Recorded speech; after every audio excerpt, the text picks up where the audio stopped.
Le lait. Nous avons tous grandi avec. Nous avons tous bu du lait durant notre enfance pour devenir grands et forts. Depuis des décennies, l'industrie laitière nous vante les bienfaits de ce produit naturel et sain. Mais elle n'est pas la seule. En France et en Allemagne, des laboratoires de recherche sur la nutrition recommandent de consommer quotidiennement du lait et des produits laitiers. Sous l'œil d'un scientifique, la variété de nutriments contenus dans le lait est phénoménale. Mais le lait est-il vraiment aussi bon qu'on le prétend? Aujourd'hui, son image est écornée. Et depuis plusieurs années, les pros et anti-lait se livrent un combat acharné. Le lait, sous sa forme actuelle, n'a plus grand-chose en commun avec le lait tel qu'il était à l'origine. Pour ses détracteurs, le lait favorise les maladies dites de civilisation, comme les allergies, le diabète, la migraine et même le cancer. Le lait est un dopant biologique. Nous sommes face à un système qui stimule en permanence notre croissance. Je pense que les maladies de civilisation sont dues à une croissance trop rapide. Dans la bataille du lait, pro et anti-lait s'accusent mutuellement d'alimenter la polémique. Résultat, le lait et ses dérivés comptent aujourd'hui parmi les aliments les plus sujets à controverse. On étudie, on regarde, on n'est pas comme ça dans ce combat. Moi, je n'ai pas de combat, c'est les anti-laits qui sont en combat. Alors, qui croire? Le consommateur est désorienté. Le lait est-il bon pour la santé? Ou est-il responsable de certaines maladies? Nous avons voulu faire toute la lumière sur cette question.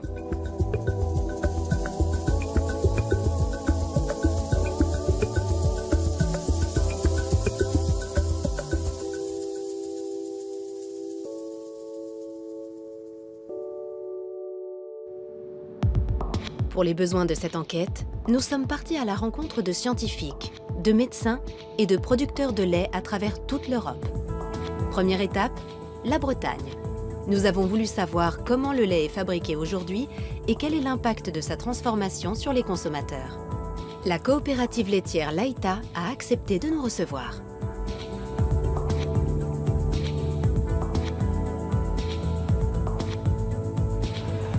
Chaque jour, 40 camions-citernes livrent le lait des éleveurs, soit 1 million de litres par jour.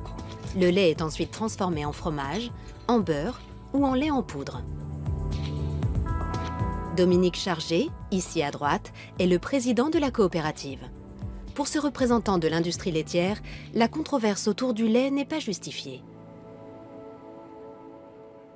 Alors, le lait est un aliment recommandé par les nutritionnistes, c'est un aliment de base, c'est le premier que nous consommons à notre naissance et il est recommandé par le Programme national de nutrition santé. Mais comme tous les aliments, il est aujourd'hui soumis à une certaine controverse. Et pour autant, avec le niveau de sécurité sanitaire et le niveau de sécurité alimentaire que nous avons aujourd'hui dans la filière laitière, il n'y a jamais eu aussi peu de risques. Et pourtant, on entend bien des gens dire que le lait ne serait pas un bon aliment. Et je vous cite l'exemple du beurre qui, il y a 10 ans, était décrié parce qu'il était facteur de cholestérol, alors qu'aujourd'hui, le beurre est reconnu comme un bon aliment. Dès son arrivée dans une laiterie moderne comme celle-ci, le lait est transformé. Les étapes les plus importantes sont l'homogénéisation et la pasteurisation. L'homogénéisation consiste à réduire les particules de matière grasse pour éviter que la crème ne remonte à la surface. La pasteurisation consiste à chauffer le lait à une température de 72 à 75 degrés pendant 30 secondes. Cette étape vise à détruire les germes et les bactéries et à garantir la bonne conservation du lait. Dans cette entreprise, le lait pasteurisé est transformé en différents produits, comme par exemple le fromage. Malgré un mode de production industriel, la direction de Laïta affirme que ces produits restent naturels. Fabriqués de façon traditionnelle, ils seraient sains et sans danger.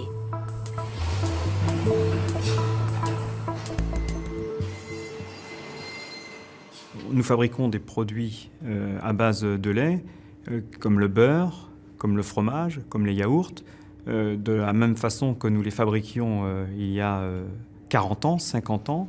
avec des techniques et des process qui sont sans doute nouveaux, mais qui sont aujourd'hui contrôlés et qui sont reconnus et qui sont soumis à une réglementation très stricte. Et je pense qu'avec le niveau de sécurité sanitaire et le niveau de sécurité alimentaire qu'il y a aujourd'hui dans la filière laitière, le lait est un excellent produit et que l'on peut consommer sans problème.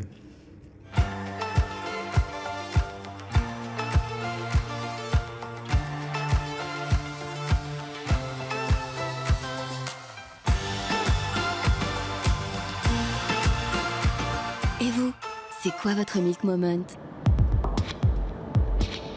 Le lait serait donc sans danger? Ce n'est pas l'avis de certains spécialistes. Nous poursuivons notre voyage à Innsbruck, dans les Alpes autrichiennes. Notre objectif, découvrir si la transformation du lait a un impact sur notre santé.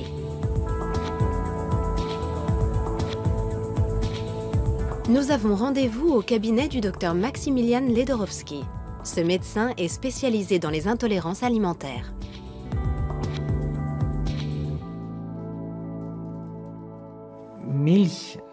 Le lait, sous sa forme actuelle, n'a que très peu de points communs avec le lait tel qu'il était à l'origine. Il subit entre 20 et 30 étapes de transformation, allant de la montée en température, en passant par le stockage, le refroidissement, l'homogénéisation, puis la pasteurisation, à la séparation des globules, des matières grasses, etc. À la fin, entre le produit de départ et le produit d'arrivée, il n'y a que le nom qui soit resté le même.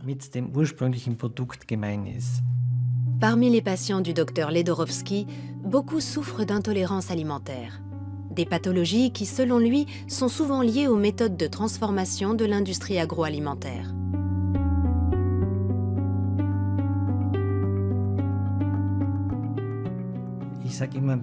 Je dis toujours avec ironie que je soigne les maladies que les nutritionnistes ou les médecins-chercheurs en nutrition ont créées grâce à leurs recherches. Les produits laitiers modernes sont particulièrement visés. Pour le docteur Ledorowski, c'est la transformation du lait qui pose un problème. Notre système digestif est naturellement conçu pour digérer le lait et les produits laitiers tels qu'ils étaient à l'origine. Mais la récente évolution de l'industrie agroalimentaire est telle que notre corps n'a pas eu le temps de s'adapter. Il faudrait plusieurs générations pour y parvenir.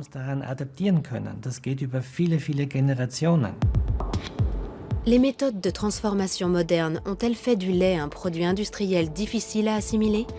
Voyons ce qu'en pensent les établissements de renom spécialisés dans la nutrition. En France, l'Institut Pasteur de Lille est le premier centre de recherche fondamentale au monde.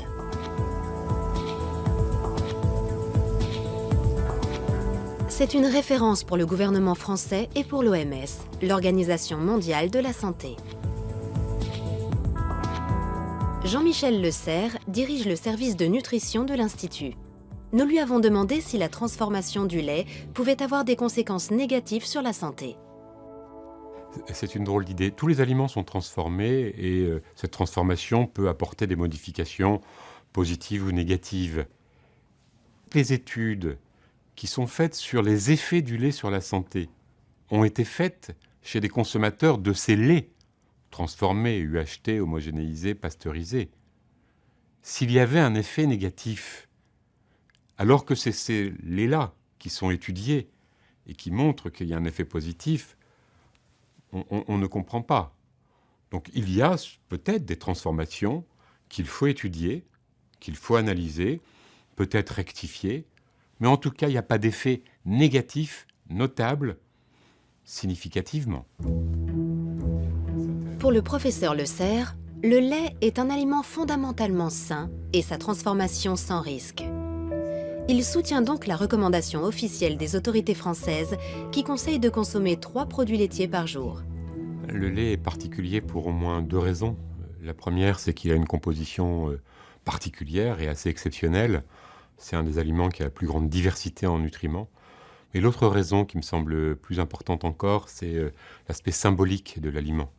Le lait est l'aliment qui nourrit le petit. Et cette symbolique lui donne une force particulière.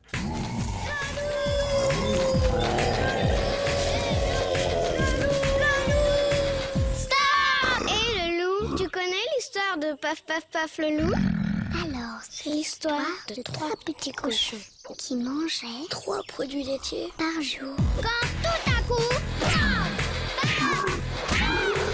le loup! Les produits laitiers sont nos amis pour la vie. En Allemagne aussi, l'Institut national de nutrition financé par l'État encourage la consommation de produits laitiers. Idéalement, l'Institut préconise la consommation d'1 quart de litre de lait écrémé et de 2 tranches de fromage maigre par jour. L'Allemagne et la France sont les 2 plus gros producteurs de lait d'Europe. Dans ces 2 pays, l'industrie laitière est un acteur économique de poids. La France produit près de 25 millions de tonnes de lait de vache par an. L'Allemagne en produit près de 32 millions. Ces quantités colossales s'expliquent par l'efficience des élevages, mais aussi par l'utilisation de vaches à haut rendement et d'aliments concentrés.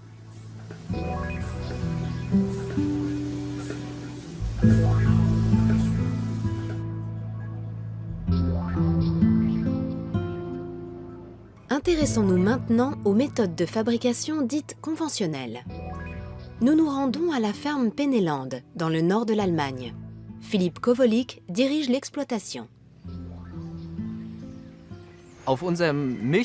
Notre ferme compte 1 millier de vaches qui produisent du lait tous les jours.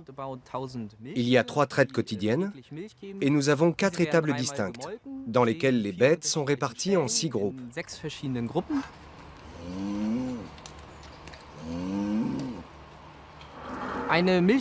Au cours de leur vie, nos vaches laitières fournissent 28 000 litres de lait, soit une moyenne de 9 500 litres par an.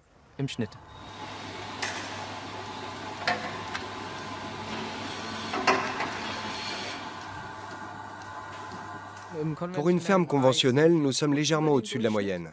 Pour obtenir encore plus de lait, nous surveillons l'état de santé de nos bêtes et leur durée d'exploitation.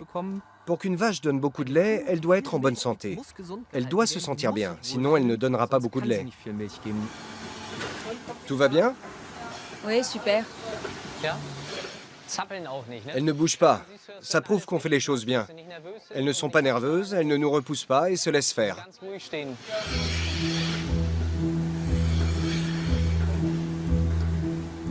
La qualité du lait et de ses nutriments est liée aux conditions d'élevage des bêtes, à leur état de santé et à leur alimentation.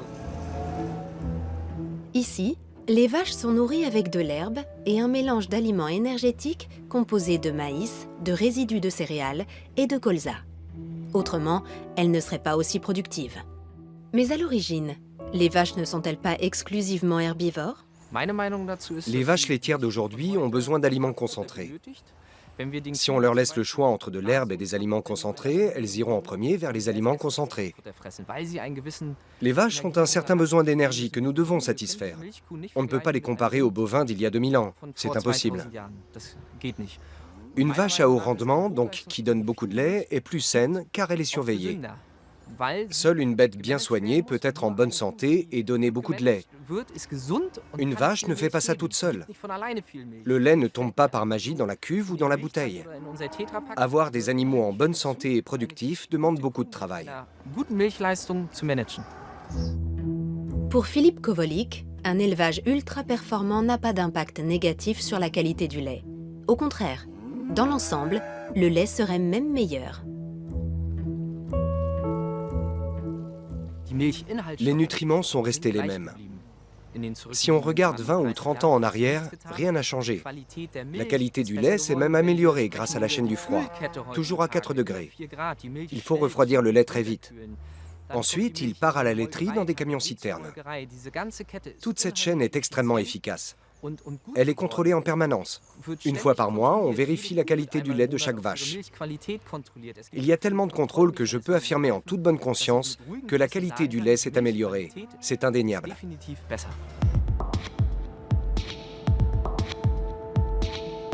La qualité du lait s'est-elle réellement améliorée? Pour en avoir le cœur net, nous nous rendons à la clinique Paracelsus dans le nord-est de la Suisse. Ce centre de médecine globale propose, en plus de la médecine conventionnelle, des méthodes complémentaires comme l'homéopathie. Thomas Rau est le médecin-chef de la clinique. Depuis des années, il dénonce les méfaits des produits laitiers, plus précisément ceux d'une protéine contenue dans le lait, la bêta-lactoprotéine, qui peut provoquer des allergies. Les vaches ont changé. Elles sont nourries différemment. Chez la vache aussi, l'alimentation joue un rôle essentiel, car ce qu'elle mange se retrouve dans son lait. De nombreuses analyses prouvent que le lait a fondamentalement changé depuis 1983. Il contient désormais beaucoup plus de bêta-lactoprotéines. De façon générale, il est plus riche en protéines. En revanche, il contient nettement moins d'acides gras de type oméga 3. Il a également perdu énormément d'oligo-éléments. En définitive, le lait est quasiment devenu un produit industriel. Ce n'est plus le même lait. Quelles sont les conséquences d'une telle évolution sur l'homme? Pour le savoir, nous reviendrons plus tard vers le Dr Rau. En attendant, peut-on penser qu'il y a moins de risques avec le lait bio? Et quelle est la différence entre le bio et le conventionnel? Nous poursuivons notre voyage en Suisse à la ferme Rheinau. Cette exploitation bio observe le cahier des charges strict des directives écologiques Déméter. La ferme compte 70 vaches seulement. Elles ont encore des cornes et chacune a un petit nom. Martin Ott est un agriculteur bio. Il est aussi l'ancien directeur du site. En termes de production, Martin Ott s'est fixé pour objectif de ne pas mettre ses vaches sous pression. Il y a 200 ans, la championne du monde produisait environ 2000 kilos de lait par an. Aujourd'hui, on en est à 27 000. Une telle quantité de production ne peut se faire qu'au détriment de la santé des bêtes. En plus, nous avons des surplus de production. Résultat, les prix baissent, la pression augmente encore plus, et nous voici dans la spirale que nous connaissons. Mais j'ai fait une découverte formidable. Il suffit de bien comprendre la vache. Il faut la comprendre dans ce qu'elle fait de mieux, et lui rendre ce rôle qu'elle a toujours joué, et qui consiste à manger de l'herbe.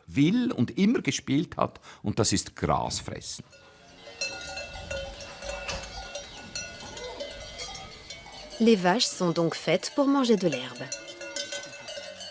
En tant qu'entreprise certifiée Déméter, la ferme Rheinau mise sur un élevage respectueux des besoins des animaux. Elle n'utilise donc aucun additif dans la nourriture, ni aucun médicament préventif tel que les antibiotiques. Avec les vaches à haut rendement, le recours aux antibiotiques est régulier. Il permet par exemple d'éviter une inflammation des pies. En principe, ces antibiotiques ne se retrouvent pas directement dans le lait. Mais de façon détournée, ils peuvent avoir un impact sur la santé des consommateurs. L'étude des statistiques nous apprend qu'une vache européenne dite normale reçoit un traitement par antibiotique une fois par an. Ce sont des médicaments ultra efficaces qui perturbent l'équilibre bactériologique du lait. Du coup, la vache devient plus fragile. Autre conséquence, les antibiotiques sont éliminés dans l'urine et dans les excréments qui s'infiltrent dans le sol. Ils modifient la microbiologie des sols, qui modifie la croissance des plantes. Le cycle est sans fin. Avec le temps, l'homme développe une résistance aux antibiotiques, qui deviennent moins efficaces, mais dont nous avons besoin dès que nous sommes malades. Ici, le nombre de vaches dépend de la surface nutritive au sol. C'est une économie circulaire qui inclut l'agriculture et qui se suffit à elle-même, avec pour conséquence des tarifs au litre beaucoup plus élevés. La ferme se présente comme le contre-modèle d'un élevage dit conventionnel, qui pour la plupart achète des aliments contenant du maïs et de l'huile de palme sur le marché international. Si on ne change rien à ce système et qu'on veut produire les mêmes quantités de lait qu'à l'heure actuelle, on ne peut pas faire du bio, car le bio reste un système. La production mondiale de lait à partir de l'herbe sera toujours limitée, notamment par les vaches. Si on encourage ce système, il y aura moins de lait et son prix remontera. Il sera peut-être plus cher que le Coca-Cola, mais ce sera à nouveau le prix juste. Le lait retrouvera alors toute sa place dans notre alimentation.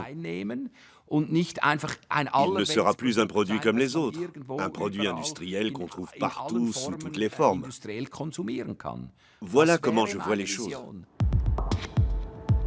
Le lait bio serait donc une alternative durable à la production de lait industriel dans le monde. Mais est-il aussi plus sain? Nous partons à Karlsruhe, dans le sud-ouest de l'Allemagne. L'Institut Max Rubner est le centre de recherche national pour l'alimentation et la nutrition. Nous avons rendez-vous avec le professeur Bernhard Watzel. Il dirige le département de physiologie et de biochimie de la nutrition.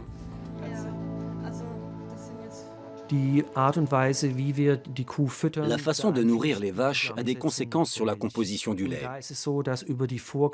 Avec les directives de production biologique, on constate un effet visible sur la composition en acides gras. En général, dans un lait bio, nous avons des compositions plus intéressantes, avec de fortes concentrations en nutriments essentiels, comme les oméga 3. On en trouve en général 50% de plus. À long terme, cela peut présenter un certain avantage, mais un avantage somme toute très relatif. Pour le professeur Watzel, le lait est un aliment sain et le lait bio l'est un peu plus encore. Pourtant, de nombreuses personnes ne supportent pas le lait. La cause la plus connue est l'intolérance au lactose. En Europe centrale, près d'1 personne sur 7 est concernée.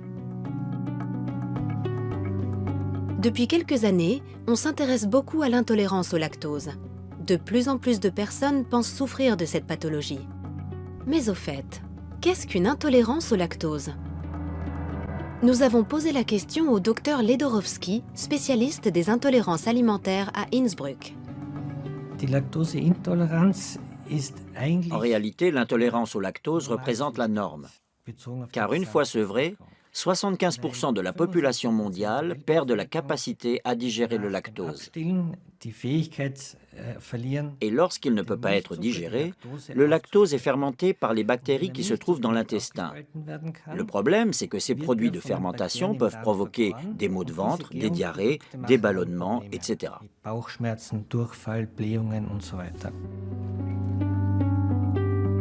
D'après le docteur Ledorowski, l'intolérance au lactose est de plus en plus fréquente. Mais ce n'est pas le seul problème. Ce phénomène s'explique notamment par une augmentation de la consommation de lait.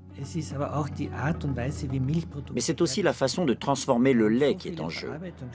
La transformation des produits laitiers comporte tellement d'étapes qui peuvent déclencher une réaction que les intolérances augmentent forcément. On a tendance à incriminer le lactose, mais il s'agit souvent de l'association de plusieurs intolérances. Le lactose n'est pas le seul responsable. Avant, il n'y avait quasiment pas d'épaississant dans les produits laitiers. Aujourd'hui, il n'y a pas un yaourt qui ne contienne pas d'alginate, de farine de graines de caroube ou d'autres produits de ce genre, juste pour épaissir la texture ou améliorer le goût.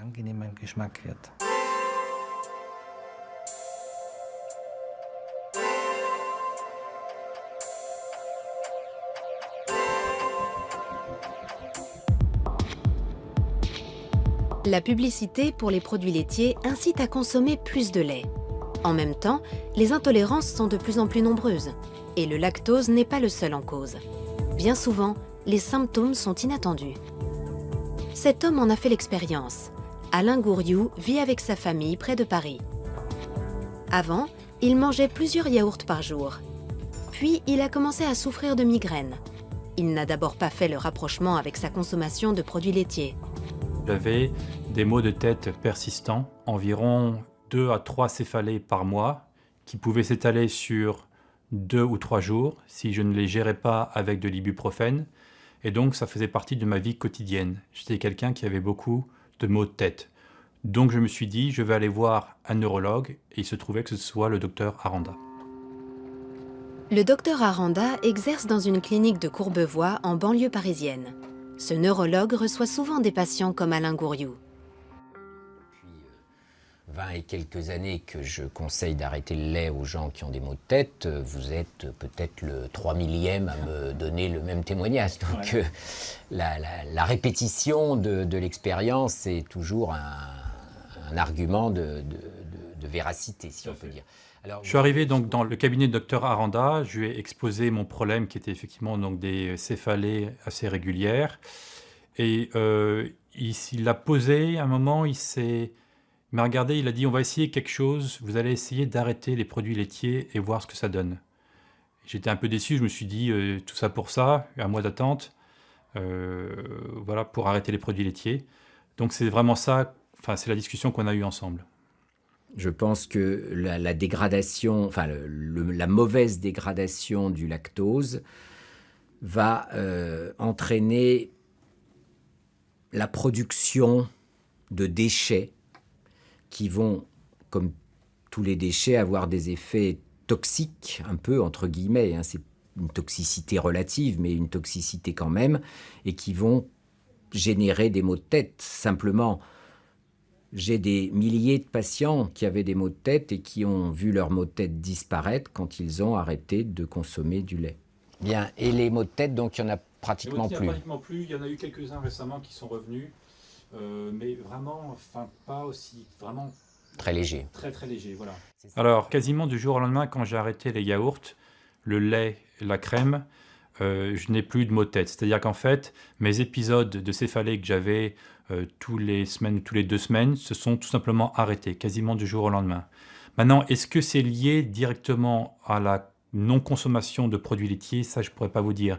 Mais la coïncidence est quand même frappante que quasiment du jour au lendemain, j'arrête le lait, les crèmes et les yaourts et que je n'ai plus de maux de tête, ou que des maux de tête très légers qui durent très peu de temps, que je n'ai même pas à traiter avec de l'ibuprofène. C'est pas grave, non, ah oui, Aujourd'hui, c'est toute la famille Gouriou qui a en grande partie renoncé aux produits laitiers. Ils les ont remplacés par des substituts végétaux, comme le lait de riz. Beaucoup de gens qui consomment du lait avec des troubles intestinaux se plaignent d'être fatigués, de mal dormir, d'avoir la tête un peu embrouillée. Tout ça, ce ne sont pas des maladies, c'est pas bien étudié dans les études scientifiques, mais dans mon expérience, c'est vraiment très souvent mieux quand les gens ont arrêté de lait. Ils se sentent plus en forme, plus en forme, la tête plus performante, etc. Retour à l'Institut Max Rubner. Pour le professeur Watzel, nutritionniste, les expériences médicales comme celle du docteur Aranda avec ses patients ne justifient aucune extrapolation. Les expériences de certains médecins avec leurs patients sont individuelles et je ne les remets absolument pas en question. Le problème, c'est qu'il s'agit de cas isolés. Ça ne correspond à aucune méthodologie scientifique. On ne peut pas transposer ces cas isolés et ces expériences à l'ensemble de la population. Les personnes qui supportent mal les produits laitiers ne souffrent pas forcément d'intolérance au lait. Il peut aussi s'agir d'une réaction allergique. Pour éviter ces désagréments, le docteur Rao de la clinique Paracelsus conseille à ses patients de supprimer les produits laitiers de leur alimentation. Avez-vous eu des infections? Une seule, mais qui a vite disparu. En 2 jours, je n'avais plus mal à la gorge. Qu'avez-vous changé dans votre alimentation? J'ai supprimé le gluten et le lait. Bien. Et comment le vivez-vous? C'est supportable? Oui, c'est bon aussi. On s'y habitue. Tous les produits qui contiennent des protéines de lait de vache comme les yaourts, le fromage, la crème sous toutes ses formes et tout ce qui contient du lait sont des produits qui posent un problème parce qu'ils sont très allergisants.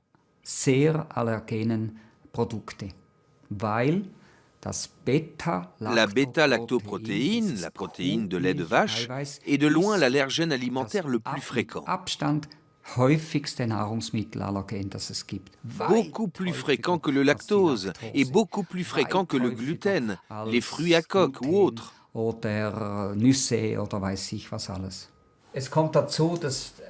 Avec 2 allergies alimentaires, chez vous le lait et le gluten, c'est 2 fois plus embêtant.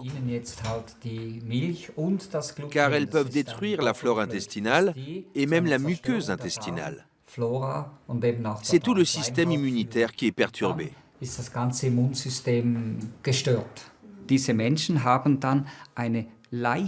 Ces personnes ont un taux d'histamine légèrement plus élevé. Du coup, elles réagissent plus fortement à d'autres allergies.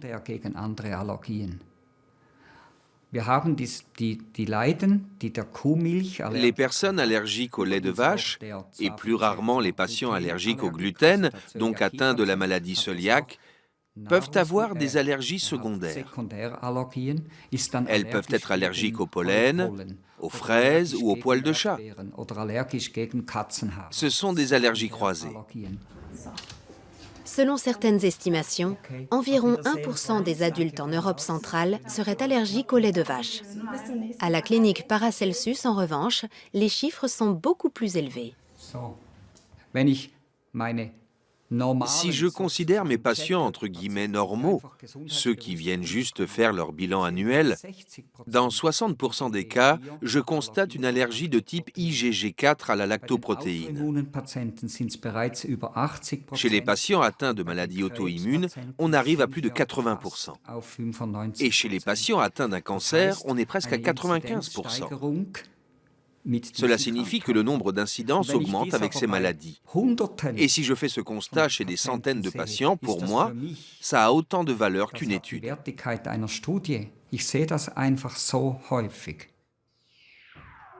D'après les conclusions du Dr Rao, le lait et ses dérivés peuvent aussi provoquer des troubles immunitaires, c'est-à-dire un affaiblissement chronique de notre système de défense. La conséquence est une plus grande fragilité face aux infections, comme l'angine chronique ou la sinusite chronique. 1 litre de lait contient le lait de plusieurs milliers de vaches. Et ces milliers de vaches sont traitées avec des antibiotiques. Et la pasteurisation modifie les protéines. Cela crée un désordre immunologique.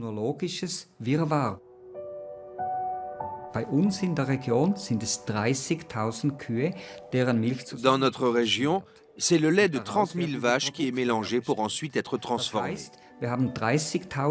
Cela signifie que nous avons 30 000 profils immunologiques individuels mélangés. C'est comme si une avalanche d'informations immunologiques s'abattait sur nos jeunes enfants.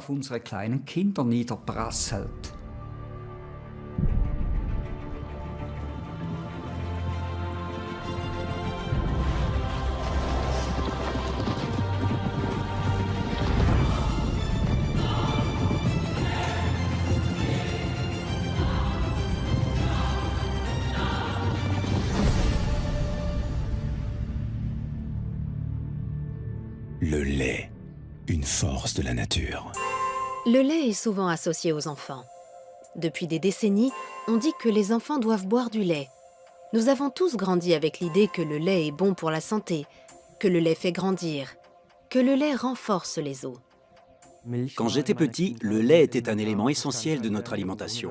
On n'avait pas besoin d'explications ni de raisons particulières, c'était comme ça. Les centres de recherche comme l'Institut Pasteur de Lille le confirment. Le lait est particulièrement recommandé aux enfants. Il a une grande diversité.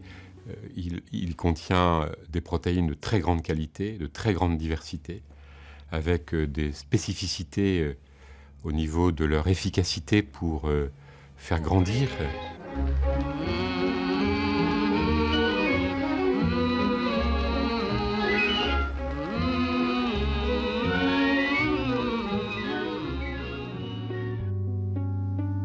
Mais pour les détracteurs du lait comme le docteur Ledorowski, médecin nutritionniste, il n'apporte aucun bienfait aux enfants ni aux adolescents, au contraire. Il y a quelques années, j'étais à un congrès de diabétologues à Leipzig qui présentait une étude nationale sur la consommation. Cette étude démontrait qu'une protéine animale ingérée par des enfants très jeunes présentait une corrélation importante avec leur surpoids à l'adolescence. Quand j'ai demandé quelle protéine animale, il y a eu un long moment d'hésitation. Puis on m'a répondu la protéine de lait. Vu sous cet angle, à l'heure actuelle, le lait n'a plus sa place dans l'alimentation de base des enfants après l'âge de 5 ans.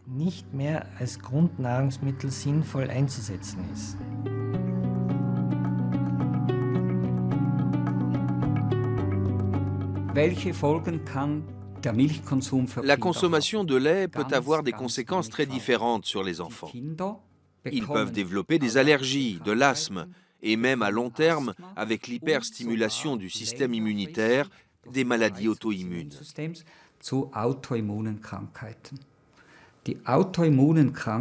À ce jour, les maladies auto-immunes sont celles qui augmentent le plus chez les enfants. L'arthrite juvénile, le diabète et beaucoup d'autres.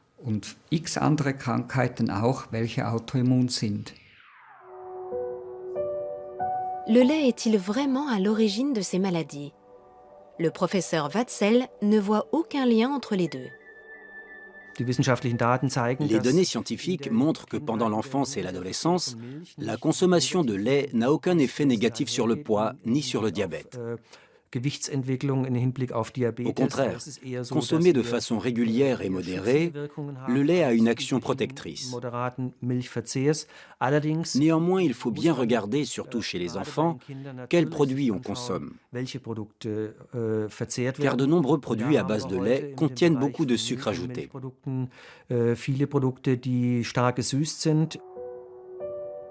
Ce ne sont donc pas forcément des produits que nous conseillons pour l'alimentation des enfants.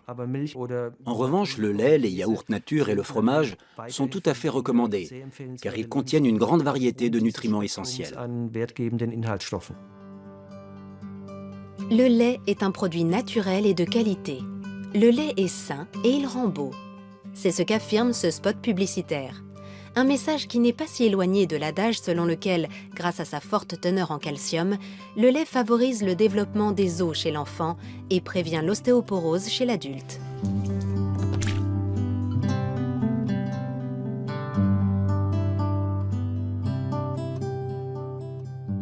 Toutes les études cliniques qui ont été faites, où on donne des produits laitiers ou du calcium à des personnes pendant une durée suffisamment longue, montrent que la densité de l'os augmente, la solidité de l'os augmente, la concentration en calcium de l'os augmente.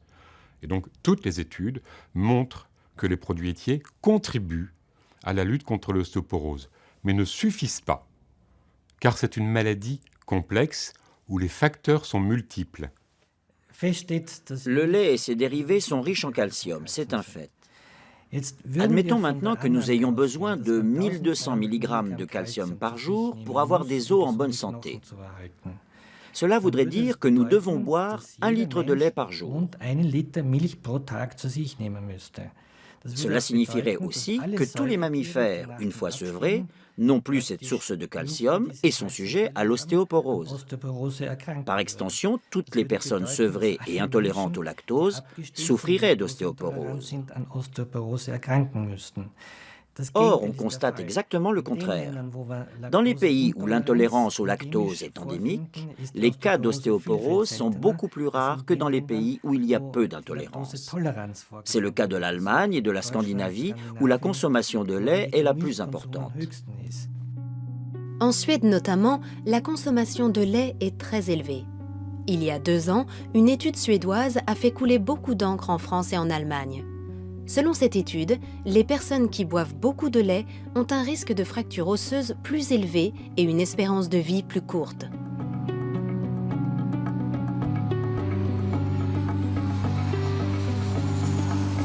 Nous décidons de nous rendre sur place. À l'université d'Uppsala, nous avons rendez-vous avec le professeur Carl Michaelsson, nutritionniste. C'est lui qui a dirigé cette étude. Il a comparé les données de plus de 100 000 hommes et femmes suédois de plus de 40 ans. Chez les femmes, nous avons découvert un risque élevé de fractures, des fractures de la hanche en particulier. C'est la fracture la plus grave chez les personnes âgées. Nous avons également noté un taux de mortalité plus important chez les femmes qui boivent beaucoup de lait. Nous avons constaté cette même tendance chez les hommes, mais à une moindre échelle. Pour le professeur Michaelson, ces résultats s'expliquent par la présence de galactose, un composant du lactose. En laboratoire, les animaux qui ont reçu du galactose ont vu leur processus de vieillissement s'accélérer. La quantité de galactose administrée à ces animaux correspond à la dose présente dans 1 à 2 verres de lait, ce qui corrobore parfaitement les résultats de notre étude. Le lait et ses dérivés seraient-ils nocifs? Pour le professeur Michaelson, la question n'est pas aussi tranchée. Son étude fait clairement la distinction entre le lait à boire et les produits fermentés comme les yaourts et le fromage. Ces derniers contiennent nettement moins de galactose, mais cette étude a permis d'autres révélations.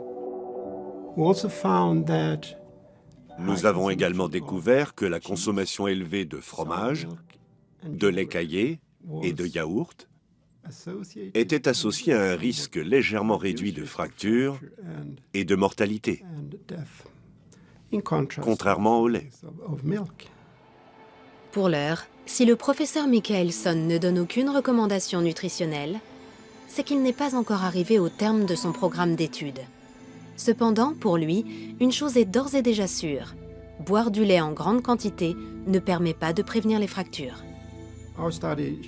Notre étude montre que le lait augmente le risque de fracture chez les personnes âgées, alors que nombre d'autres études démontrent qu'il ne diminue pas le risque de fracture, contrairement à ce qu'ont affirmé les producteurs de lait pendant des dizaines d'années.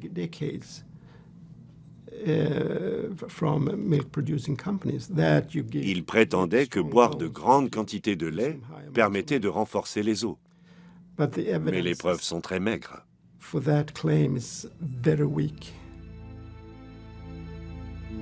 Les Français et les Allemands devraient-ils boire moins de lait pour éviter tout risque de fracture? Non, répondent les spécialistes des deux pays. Les centres de recherche sur la nutrition maintiennent leur position, car la consommation de lait en Suède n'est pas comparable à nos pays.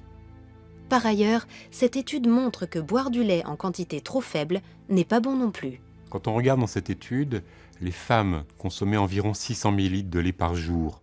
Aujourd'hui, en France, on est à 100 ml. Donc ce sont deux choses qui sont totalement différentes.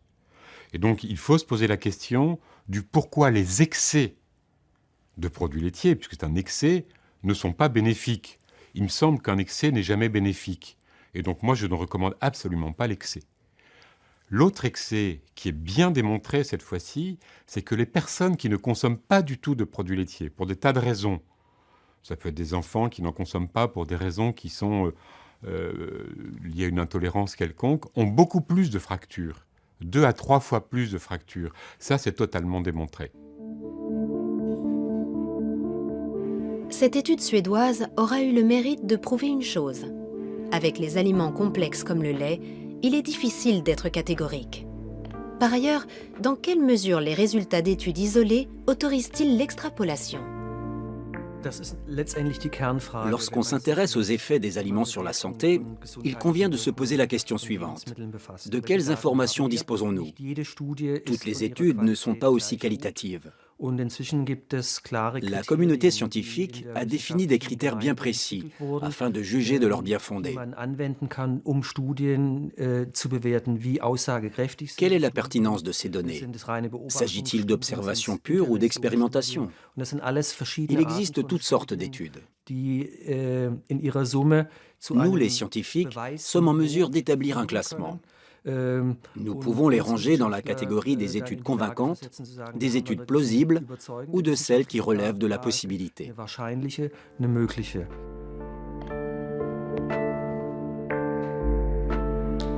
Pour la science, seule l'exploitation de plusieurs études est pertinente. c'est ce qu'on appelle les méta-analyses.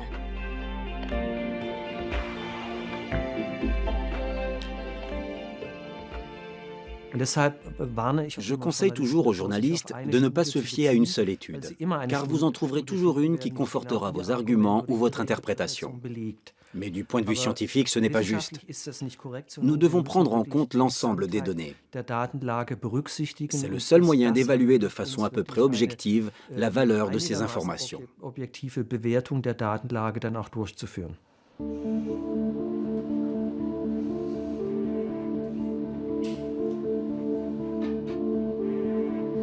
Dans l'ensemble, les médecins qui, contre l'idée générale, recommandent de supprimer le lait, ne s'appuient pas sur des études. Ils préfèrent se fier à leur expérience thérapeutique avec les patients, même s'ils n'ont pas la reconnaissance scientifique que peuvent apporter des études.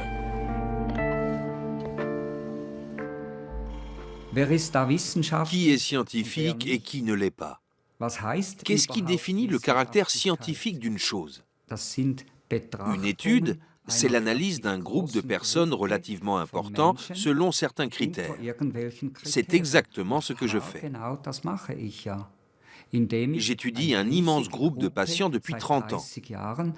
Entre 100 et 300 personnes viennent ici chaque jour.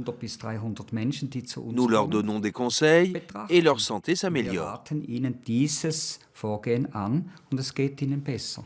Pour moi, c'est beaucoup plus empirique et scientifique que certaines études mensongères.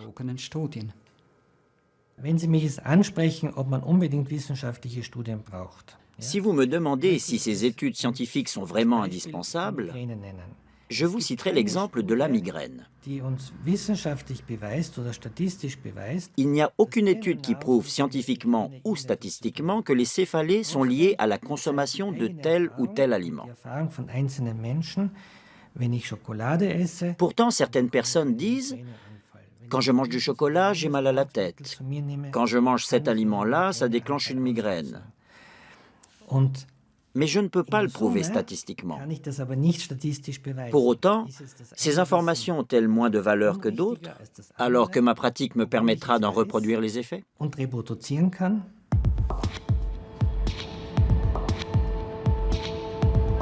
Les anti-laits pointent un autre problème, le manque d'indépendance de certaines études, ou encore les liens entre les scientifiques et l'industrie.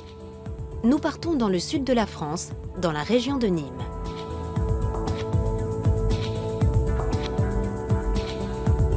Thierry Soucard est journaliste scientifique. Il est aussi éditeur et auteur militant. Il a écrit plusieurs livres très critiques sur le lait. Son cheval de bataille, dénoncer les liens entre les spécialistes de la nutrition et l'industrie agroalimentaire en France. La recommandation française de consommer 3 à 4 produits laitiers par jour ne repose sur rien. Elle ne repose sur aucune base scientifique sérieuse. Elle ne repose que sur la proximité entre les pouvoirs publics français, les personnes qui décident de la nutrition en France et l'industrie laitière. Cette proximité, je l'ai exposée en donnant les noms des responsables français dans mes livres, sans jamais avoir eu de procès ni de demande de rétraction. Thierry Soucard pose un regard critique sur l'Institut Pasteur qui, selon lui, n'est pas tout à fait indépendant financièrement. L'Institut Pasteur de Lille est un institut qui est en situation financière délicate et qui donc dépend beaucoup de l'argent de l'industrie et notamment de l'argent de l'industrie laitière. L'Institut Pasteur est une fondation privée d'intérêt public, financée en grande partie par des missions de recherche et de conseil privés. Parmi les mécènes et les mandataires de ces missions, on trouve des groupes laitiers comme Danone et Lactalis. Il reçoit un tout petit peu de fonds de l'État, mais très peu, puisque je vous disais qu'il est autofinancé à 80%. Et puis le reste, c'est la vie d'un service de recherche comme les autres. Tous les services de recherche en France, tous, ont un double financement qui est le financement propre ou financement de l'État et les financements privés. Tous les services de recherche en France sont comme ça. Thierry Soucard dénonce aussi les liens entre le professeur Le Serre et l'industrie laitière. Le professeur Le Serre est membre du comité scientifique de l'OCHA, l'Observatoire CNIEL des habitudes alimentaires. Cette organisation est chapeautée par le Centre national de l'économie laitière. Pour Thierry Soucard, il y a conflit d'intérêts. Quel conflit d'intérêts? Moi, je fais partie de ce groupe bénévolement. Voilà, donc c'est un groupe de chercheurs, des sociologues, des psychologues, des nutritionnistes. On se réunit, on mène des travaux, on dirige des thèses, on organise des colloques. On fait ça parce qu'on est passionné par notre métier. Je ne vois pas très bien où le conflit d'intérêts.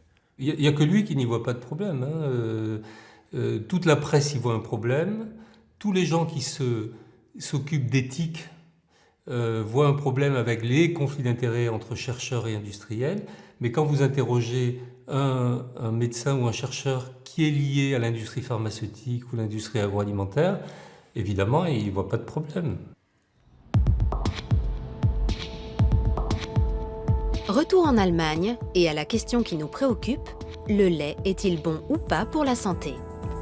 L'ultime étape de notre voyage nous conduit à l'université d'Osnabrück, dans le nord-ouest de l'Allemagne.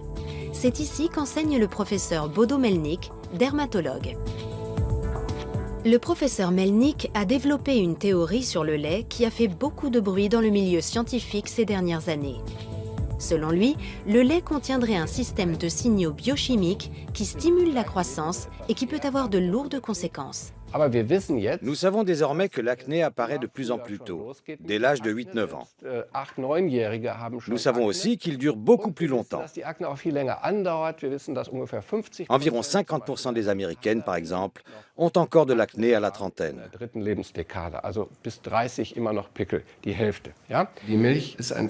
lait est un sujet passionnant. En 2008, l'université de Harvard a publié les résultats d'une étude épidémiologique. Celle-ci montrait pour la première fois que la consommation de lait favorisait l'acné. Je me suis demandé, mais comment est-ce possible? Comment le lait peut-il avoir une action sur les glandes sébacées? Il doit forcément agir de l'intérieur. En clair, il doit envoyer un signal. Nous avons donc redéfini le lait. Nous avons décrété qu'il ne s'agissait pas d'un aliment ordinaire. Il faut bien comprendre que le lait a un objectif, stimuler la croissance. Le lait joue un rôle capital. C'est un dopant biologique. D'après la thèse du professeur Mellnik, le lait envoie 2 signaux de croissance dans le corps. Premièrement, ces acides aminés stimulent le foie qui produit l'hormone de croissance IGF-1. Deuxièmement, les micro-ARN, des petites particules génétiques, régulent les gènes humains pour stimuler la croissance. L'acné apparaît à la puberté, alors que notre corps est peut-être déjà en train de stimuler le développement anormal d'autres glandes. Et ça continue jusqu'au diabète. Si ces signaux sollicitent en permanence nos glandes, c'est là qu'apparaissent le diabète, le surpoids, l'insuline qui fait grossir les cellules adipeuses et pour finir les maladies liées à la démence. Pour Parkinson, qui est aussi une maladie neurodégénérative qui évolue en permanence, il y a une corrélation évidente avec la consommation de lait. Nous sommes face à un système qui stimule en permanence notre croissance. Je pense que les maladies de civilisation sont dues à une croissance trop rapide. Selon le professeur Mellnik, cette croissance excessive peut même augmenter le risque de cancer. Le lait contient une particule génétique spécifique également fabriquée par les cellules cancéreuses pour accélérer leur croissance. On l'appelle OncoMIR21.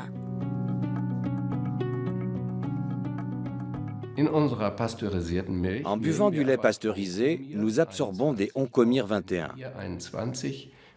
En effet, la particule génétique MIR21 du bœuf est parfaitement identique à celle de l'homme. C'est extrêmement dangereux. Je pense que le lait pasteurisé devrait être retiré de la vente. Je conseillerais vivement aux patients qui veulent boire du lait de choisir du lait UHT, car cette étape de chauffage à très haute température annule cet effet.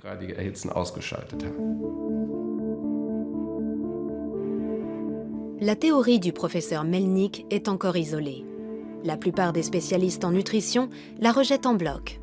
C'est le cas du professeur Watzel de l'Institut Max Rubner. J'ai rencontré le professeur Melnick à plusieurs reprises. Nous avons eu de longues discussions, parfois même au sein d'un comité d'experts. Son hypothèse est intéressante, mais il n'a aucune preuve dans la pratique. Les données issues d'études expérimentales ou d'observations sur des humains indiquent le contraire. En clair, la majorité des études démontrent qu'il n'y a aucun rapport entre le lait et les maladies de civilisation. Seules les études sur le cancer sont plus nuancées. Si la consommation de lait augmente légèrement le risque de cancer de la prostate, elle diminue celui du cancer du côlon. Et pour les autres formes de cancer, les chercheurs ne voient aucun lien avec le lait. Pour ce qui est du cancer, il faut bien faire la part des choses. La seule conclusion pertinente du point de vue clinique concerne le cancer de la prostate, pour lequel une forte consommation de lait peut avoir des effets négatifs. Nous arrivons au terme de notre voyage. Savons-nous à présent si le lait est bon ou mauvais pour la santé? Les réponses sont contradictoires, les études pas vraiment parlantes. Alors qui croire? Les scientifiques qui ne jurent que par les études? Ou les médecins qui s'en remettent à leur expérience clinique? Si vous me demandez, je vous dirai que c'est moi qu'il faut croire. Je pense tout simplement que j'ai raison et que mon expérience personnelle le confirme. Je nage peut-être à contre-courant, mais je suis médecin. Je pratique la médecine traditionnelle et non la médecine parallèle. Je ne me base pas sur des croyances ésotériques quelconques, mais purement et simplement sur des études que j'ai menées moi-même et sur mon expérience personnelle. L'expérience face à la science. Pour la plupart des spécialistes en nutrition, les anti-laits sont des agitateurs motivés par des raisons idéologiques. Il faut séparer l'idéologie et la nutrition, ne pas moraliser la nutrition. Que le lait ne convienne pas à certains, c'est tout à fait normal. Qu'il ne soit pas parfait, c'est tout à fait normal. Qu'il y ait des études qui soient complexes et contradictoires, c'est normal. On étudie, on regarde. On n'est pas comme ça dans ce combat. Moi, je n'ai pas de combat, c'est les anti-laits qui sont en combat. À travers la publicité, l'industrie laitière a toujours tout fait pour préserver l'image du lait. Et ça marche. Malgré les critiques, l'image positive du lait ancrée dans l'esprit des consommateurs est restée intacte. J'ai un profond respect pour les performances en marketing des industriels. Ce sont des pros. Ils ont réussi à retourner l'opinion. C'est un lavage de cerveau qui dure depuis 30 ans. Ils ont tellement bien réussi qu'aujourd'hui, tout le monde est convaincu que le lait est bon pour la santé. Parmi les experts, le débat reste ouvert. Faut-il oui ou non consommer du lait? Les avis sont partagés. Sur le plan nutritionnel et physiologique, le lait est riche en nutriments essentiels. Il regorge de protéines, de minéraux et surtout de calcium. Du point de vue scientifique, tous ces arguments plaident en faveur d'une consommation modérée mais régulière.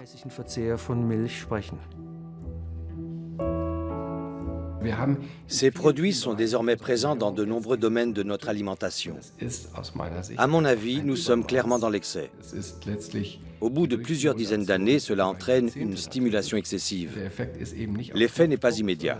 Il est long, insidieux et peut donc passer inaperçu. Notre enquête a révélé plusieurs choses. Le lait provoque plus de désagréments qu'on ne le pense. Sa suppression peut permettre à l'un ou l'autre patient de retrouver un certain équilibre. Quant à savoir s'il peut favoriser certaines maladies, les avis divergent. Chacun se fera donc sa propre idée sur la question.